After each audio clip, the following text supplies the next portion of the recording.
آواز نال لوگاں نو مانوس کرن والا ہوئے جویں پاکستانی 12 سال بچے ابو بکر نامی نے ایران دے اندر ایسی قرآن دی آواز گنجائی ہے سنائی ہے کہ پوری عالمی سطح دے ہوتے اللہ نے اس نو عزت دے تاج پوا چھوڑے ہیں سبحان اللہ پوری دنیا دے اندر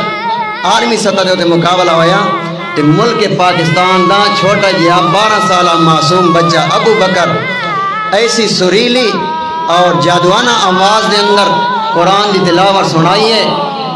کہ جڑے مسلمانوں دے دشمن ہیں اور صحابہ کرام دے بھی دشمن ہیں انہوں نے اس معصوم بچی ابو بکر نو بوسے دیتے اور بڑے انعامات دیتے وجہ کیا ہے جس لئے میرا دوست انسان قرآن دا ہو جاوے وقت اگر دشمن ظالم اور جابر کیوں نہ ہومن والا ہوئے لیکن جڑا قرآن دے نال یاری لال ہوئے انسان دی ہر قدم دے ہوتے کامیابیاں قدم چمن والی ہو دیا ہیں اللہ اکبر